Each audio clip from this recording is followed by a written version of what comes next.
Bom, então iremos ver alguns equipamentos de uso vinícola, desde o do processamento da uva até o posterior engarrafamento. A gente começa aí pelos equipamentos de estocagem, a gente começa pelos tanques de inox, que hoje são de uso praticamente universal. Se abandonou, ou quase se abandonou outros tipos de recipiente, né? Onde eles existem, eles são usados, mas eles não são mais, provavelmente não sejam mais comprados, mas sim o inox ou algum outro material alternativo. Eles são feitos de aço inox, liga 304, 316, o que muda entre elas é a composição, a liga que é dada no metal de composição. Eles podem ou não ter cintas térmicas, é bem usual que eles já venham com as cintas. As cintas são caras, é verdade, encarecem, né, o tanque, não é que exatamente as cintas sejam caras, mas elas permitem que você faça o uso do tanque, seja para armazenamento, seja para fermentação. Então, nesse sentido, é um pouco vantajoso você ter mais tanques já com a cinta para uma eventual necessidade de usar. Elas podem ser com fundo inclinado, e isso basicamente ajuda aí a fazer a descuba da uva tinta, porque quando vocês têm um tanque que era reto e que acaba tendo um fundo inclinado, vocês conseguem fazer a retirada mais fácil desses bagaços por aqui. E também quase sempre eles são com fundo cônico. Aqui estaria o fundo do tanque, efetivamente, e ele, ao invés de ser reto, ele tem um fundo cônico. Quando ele tem pés, quando ele é feito para quando ele é feito para ser posto sobre uma base, ele é reto, efetivamente. Aí não tem essas duas opções. E normalmente tem a porta de inspeção superior, que é enfim, a porta que fecha ele, tanto em cima quanto embaixo, numa posição inferior central ali de frente para onde ele fica. E eles podem ser de diferentes tamanhos, de diferentes posições, à medida em que vocês vão ter essa porta conveniente para o uso que for fazer. Então, tem tanques com portas enormes, tem tanques com portas menores, tem tanques com portas que fecham por fora, grande parte fecha por dentro. Tem também, costuma ter um saca-amostras, né, que é para fazer retirada de vinho, para fazer algum tipo de análise. Nem que seja aquela própria análise sensorial ali de base para provar o produto no tanque. E eles costumam ter um nível que é para saber o volume que se tem. Eles normalmente são cilíndricos e eventualmente eles são troncocônicos. Troncocônicos é aquele formato típico das pipas de madeira que veremos mais adiante. Quando eles são troncocônicos, basicamente é para imitar aquele tamanho que em tese é conveniente para uma boa maceração.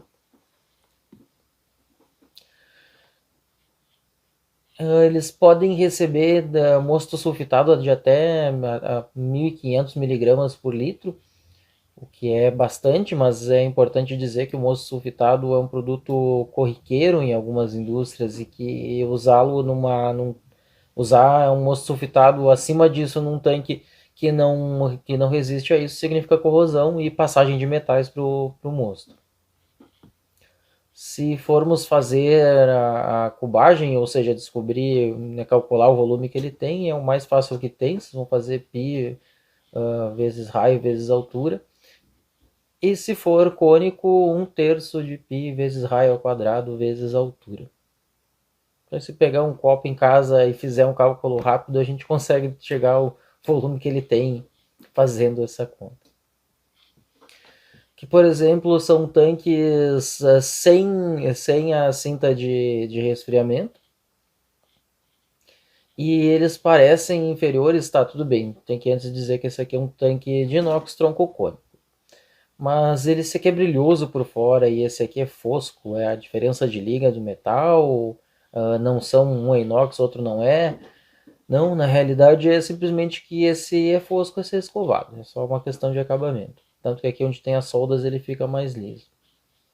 Aqui tem o nível do tanque, a porta superior, a porta inferior, aqui bem pequenininha, Aqui a porta inferior sendo fechada aberta para fora e não para dentro como essa aqui. As duas torneiras, uma um pouquinho mais em cima, outra um pouco mais embaixo, e isso acontece para que você consiga escapar da quantidade de borras que costuma ficar entre uma trasfega e outra, entre uma passagem de vinho para outro recipiente e uma outra passagem. Que aí você não consegue mandar o vinho límpido, só trata depois desse vinho mais turvo. E consegue esvaziar totalmente nessa torneira mais baixa. Aqui no aspecto do tanque, é um tanque bem pequenininho. Isso aqui até a foto praticamente entrega de onde vem, é na Salton. A Salton tem basicamente uma mini vinícola dentro da sua vinícola imensa para a produção de grandes vinhos. E aí esses tanques são bem pequenininhos mesmo. E eles têm uma boa razão aí entre altura e largura, que é um bom princípio para fazer uma boa maceração. Se tu tiver um tanque muito estreito, tu tem um contato muito baixo, né, da superfície com do líquido com a superfície de cascas de uva e tem uma extração pior. Nesse caso aqui pode ver que a tampa é aqui embaixo, fácil para tirar o bagaço. Aqui também, essa foto também é bem clara de onde é, na Salton. Eles têm uns tanques um em cima do outro, uns tanques em andares. Aí a porta superior não é exatamente uma porta, mas é uma válvulazinha menor que se enxerga. Aqui está um pouco difícil de enxergar, mas que ela fica deslocada para fora. E assim eles conseguiram fazer recipientes menores e poupar espaço. E aqui são tanques bem pequenininhos, empresas menores, somente vinícolas boutiques, com a cintra de refrigeração, um tanque menor, com pés, que aqui poderia ter até o fundo cônico, que ajudava a separar a borra e mesmo a fazer a descuba da uva.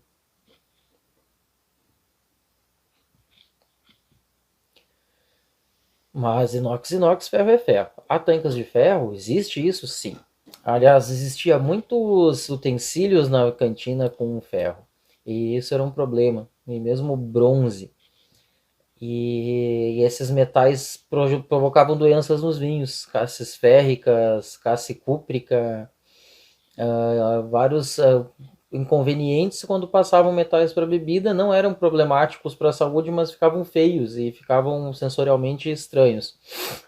Aí acabou que hoje, com a evolução aí da metalurgia e com o inox sendo mais acessível, praticamente foram abandonados. Mas os tanques de ferros, eles são de alguma forma importantes porque eles são bem resistentes e eles, por isso mesmo, são usados para grandes volumes e, claro, para armazenamento.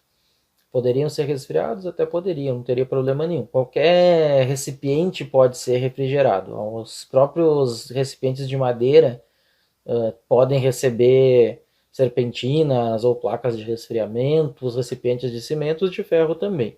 Mas normalmente eles são feitos em grandes volumes, somente para estocagem e muitas vezes para aquele corte final de grandes volumes de vinho para engarrafamento ou venda a granel.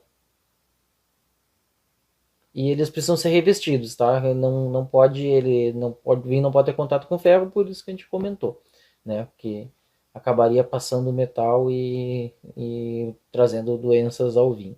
Doenças ao vinho, é importante dizer que doenças do vinho não tem nada a ver com doenças que a gente possa pegar. São, enfim, estados não convenientes do vinho, vamos usar esse termo. Aqui é só para ilustrar, né? Porque a gente fala, mas onde é que tem tanque de ferro? Nunca vi um tanque de ferro, então te apresento vários aqui. Para quem conhece essa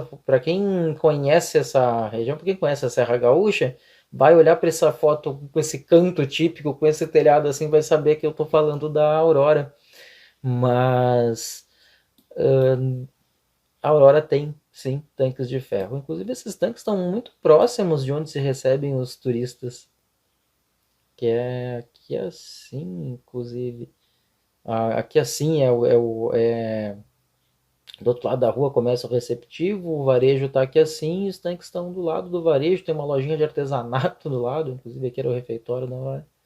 E eles estão bem à vista, não tem como esconder, inclusive, né? E eles são das poucas coisas que estão efetivamente ao relento, não tem cobertura. Principalmente porque ele é grande, precisa de um prédio grande. Cooperativa Garibaldi é a mesma coisa, tá? Bem do lado ali do que seria o portão de expedição, ela tinha 2 tanques de ferro. Ou 3, não, acho que eram 2. Usados basicamente para grandes cortes e para escoamento de vinho a granel. Pipas de madeira. A gente tem que saber que recipientes de madeira têm N usos. Não exatamente muitos usos, mas que há uma diferença clara entre armazenar vinhos e amadurecer vinhos. Isso tem que ficar muito claro, porque senão a gente confunde literalmente uma coisa é uma coisa, outra coisa, embora seja tudo madeira. Tá? Primeira coisa, essas pipas que a gente é acostumado a ver no Brasil, que são troncocônicas, né, ou seja, tem esse formato, elas não costumam ser de carvalho. Pelo contrário, são de madeiras típicas e nativas do Brasil. Principalmente pinho, grápia e talvez algum outro tipo de madeira. Ah, não tem recipiente grande de carvalho? Tem. Existem os maceradores de carvalho, só que você não usa eles para armazenar vinho. Usa para fermentar e já trazer características de carvalho, ou mesmo para estagiar o vinho ali por algum tempo, mas não é diferente do que um recipiente que você vai parafinar ou revestir ele com epóxi para que não tenha contato com a madeira. Aliás, é importante dizer, madeiras brasileiras ou outras madeiras além de carvalho, por que tem a ditadura do carvalho? Basicamente porque poucas madeiras têm a estanqueidade do carvalho, a flexibilidade do carvalho, a densidade do carvalho, que faz com que ele seja mais poroso, né, e traga uma oxigenação interessante para o vinho e não tenha aroma resinoso. Eu cheguei a provar na Embrapa Uva e Vinho alguns vinhos de teste lá. Talvez, eu admito que talvez tenha tido algumas questões ali de ter usado recipientes muito pequenos, acabar tendo alguma influência além da madeira, mas os resultados não eram bons, quase todos eles tinham gosto meio de resina mesmo. Mas aí está uma área que deveria ser mais estudada. Tá se buscando muito o uso de ingredientes locais e de, enfim, produtos locais e madeiras locais. Cerveja já faz isso, tá? Já tem algum uso de madeiras locais. Claro, destilados desde sempre, mas a característica que é boa nos destilados nem sempre é boa nos vinhos, então né, dá para se entender porque não foi tão natural passar um para o outro. Né, o uso da cachaça você acaba parando no vinho. E eles são preferenciais para armazenamento, porque a limpeza disso aqui é meio chato. Tá, mas não é parafinado. Se for parafinado é pior, porque inclusive parafina, né, descasca, quebra. Mas epóxi, que é grudado, que é tinta, mais ou menos, tá? Ele sim, ele é inertizado por causa desse revestimento, mas isso aí não, esse revestimento não é um reboco, né? Não deixa a parede lisa. E ele tem algumas rugosidades por causa da característica da madeira, efetivamente. E isso faz com que seja mais difícil limpar, isso faz com que seja mais difícil ter uma adequada higiene. E então entrar com uma carga micro-orgânica alta, que vem numa uva, não é tão conveniente. E ele não tem, vamos lembrar, né? Aí completa o porquê que ele não é tão usado para fermentação, ele não tem refrigeração, né? Ele pode ser, é importante prestar atenção nisso. Ele pode ser refrigerado? Pode. Eu posso adicionar uma serpentina aqui por cima, ou uma placa de resfriamento, e ele vai ser resfriado, mas isso é mais difícil do que num tanque que já tem, que é só abrir uma torneira e fechar quando for conveniente. É...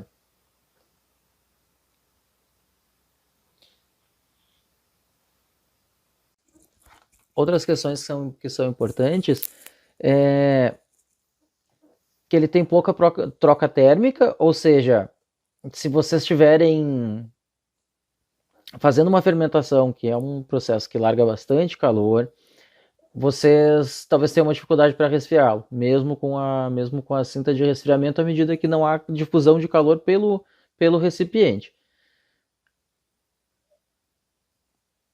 E elas costumam ser troncocônicas, tá? E nesse tipo de recipiente para armazenamento, a gente costuma ver as pipas, esse formato típico, troncocônico, os balseiros, como chamam em Portugal, os botes, como chamam na Itália e outros mais. Mas normalmente esses aqui são de volumes menores e quase sempre não são revestidos. Então, aí são carvalho, aí efetivamente tem sentido ter contato do vinho com a madeira.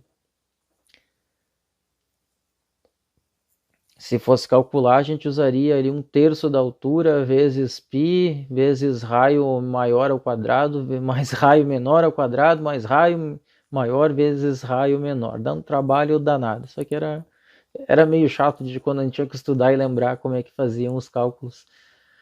Tá, mas para que precisa saber do cálculo num, num curso de enologia em que você sabe quanto tem o recipiente, que você, mais do que isso, enfim, tem medidor de vazão. Bom, nem sempre tem medidor de vazão. Segundo, porque às vezes você quer fazer aquela conta rápida de cantina e dizer, olha, eu quero tirar 100 litros de vinho daqui, não vou lá pegar, eu simplesmente consigo te descobrir que, ó, se tu tirar vinho daqui até aqui, teria que ser o contrário, né? Porque o recipiente, claro, vai se esvaziando de cima para baixo. Se tu tirar vinho daqui até aqui, tu tem tantos litros. Esse cálculo costuma dar certo. Esses cálculos de cantina também eles não são tão exatos, tá? Não é 100 tem que ser 100, pode ser 101, 102, eventualmente até 110, quando você faz um corte, não é isso que vai fazer assim coisas muito discrepantes. Essas são as típicas pipas. E nessas portinhas que eu quase não entro, cantineiros relativamente grandes entram. Isso aqui é bem típico de Portugal, um pouco do que eles chamam lá de balseiros, são mesmo pipas. A diferença é que aqui é carvalho, efetivamente, e é usado com contato com o vinho.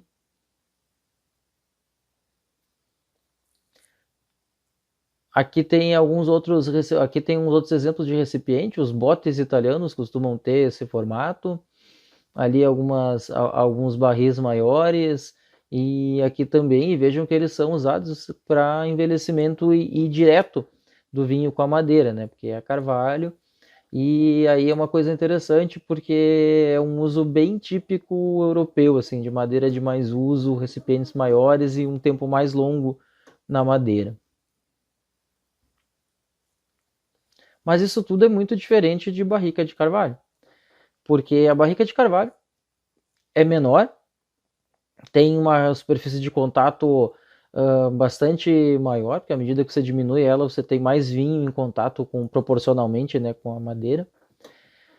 E elas têm uma função muito clara de microoxigenar, ou seja, trazer quantidades pequenas, lentas e graduais de oxigênio para o vinho. Essa oxigenação é que faz aí o que os taninos sejam polimerizados, sejam juntados um com o outro, fiquem maiores e menos agressivos, menos reativos no paladar e mais estáveis, inclusive. Estabilizam a cor, porque também taninos se ligam com cor e fazem ligações mais estáveis. E, claro, cedem aromas da madeira para o vinho. Elas normalmente são francesas ou americanas, são as duas grandes origens, tá? Mas na nossa realidade aqui já se encontram barricas eslovenas como um diferencial e húngaras. Só que normalmente essas aqui, a francesa é mais cara que a americana e essas são mais caras que a francesa. Se procurar tem carvalho português também, tá? Mas praticamente não chega pra gente. Mas em Portugal tem vinícolas que fazem questão de dizer que usam. E é importante dizer que as barricas americanas são mais baratas, é outro tipo de carvalho, também é um carvalho, mas é outra espécie.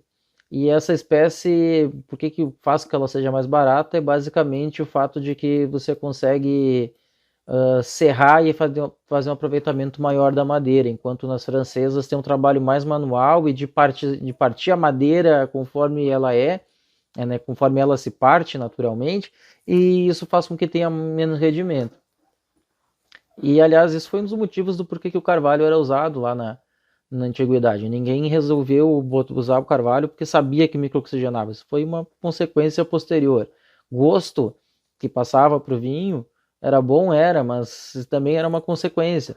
Tudo era uma consequência de ter uma madeira que tinha uma boa flexibilidade, uma boa maleabilidade, uma boa estanqueidade e não dava gostos ruins. E basicamente por isso que o carvalho foi tão difundido para vinho.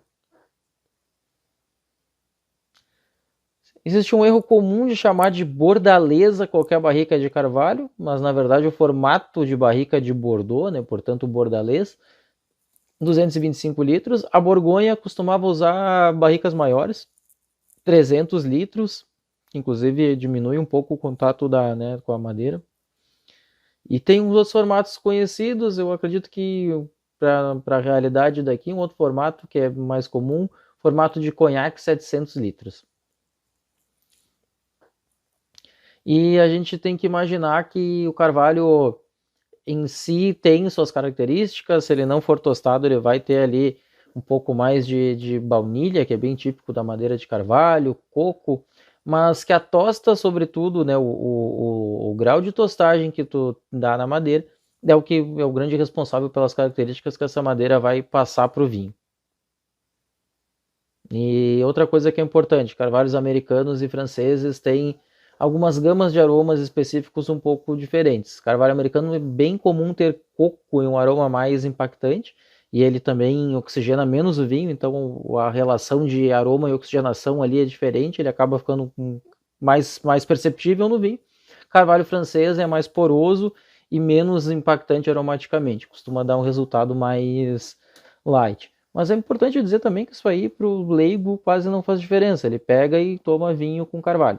Por isso que grande parte das vezes se usa o americano quase que indistintamente para reduzir custos e atingir o mesmo objetivo sensorial pro ideário do cliente, efetivamente.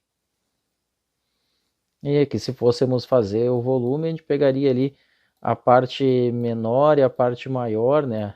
O diâmetro delas. Um vezes o outro, vezes comprimento, vezes 0,8.